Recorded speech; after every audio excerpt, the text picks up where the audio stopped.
અખિલ ભારતીય રાષ્ટ્રીય શૈક્ષણિક મહાસંઘ દ્વારા ટેટ પરીક્ષા મુદ્દે વિરોધ પ્રદર્શન કરવામાં આવ્યું। વર્ષ 2010 પહેલા નિયુક્ત થયેલા શિક્ષકોને કાયદાકીય અને નીતિગત સંરક્ષણ આપવા તેમજ ટેટ પરીક્ષામાંથી મુક્તિ આપવા માંગ ઉઠાવવામાં આવી હતી।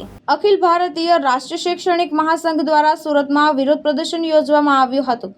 શિક્ષકોએ 23 ઓગસ્ટ 2010ના રોજ એનસીટીઈ દ્વારા જાહેર કરાયેલી શિક્ષક પાત્રતા પરીક્ષાના નિયમોને લઈને વિરોધ નોંધાવ્યો હતો।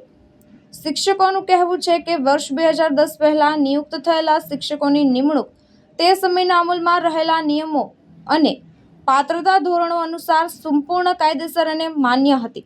મોટી સંખ્યામાં શિક્ષકોએ હાથમાં બેનરો અને પોસ્ટરો સાથે ટાટ પરીક્ષાને રદ કરો, શિક્ષકોને ન્યાય આપોના સૂત્રો સાથે વિરોધ પ્રદર્શન કર્યું હતું। શિક્ષકોએ સરકાર સમક્ષ માંગ કરી હતી કે 2010 પહેલા નિયુક્ત થયેલા શિક્ષકોને કાયદાકીય અને નીતિગત સંરક્ષણ આપવામાં આવે અને ટાટ પરીક્ષાની ફરજિયાતથી દૂર કરવામાં આવે।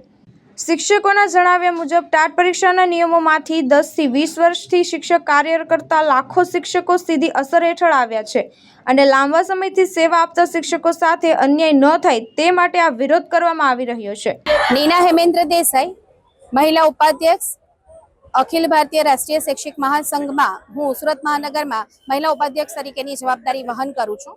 આદરણીય સુપ્રીમ કોર્ટ દ્વારા 2011 પહેલાની ભરતી પામેલા શિક્ષકોની ટેટ પરીક્ષાનો નિર્ણય આવ્યો છે, ચુકાદો આવ્યો છે।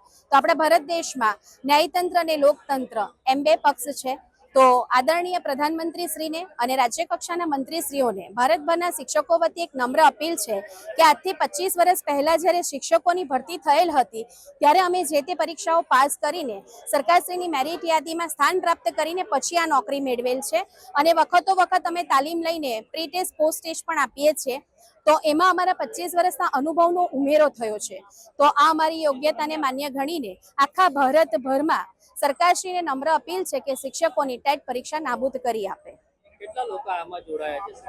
અત્યારે અમારા સુરત મહાનગરના 1700 જેવા શિક્ષકો આમાં જોડાયા છે, સુરત મહાનગર અને ગ્રામ્ય બંને મળીને।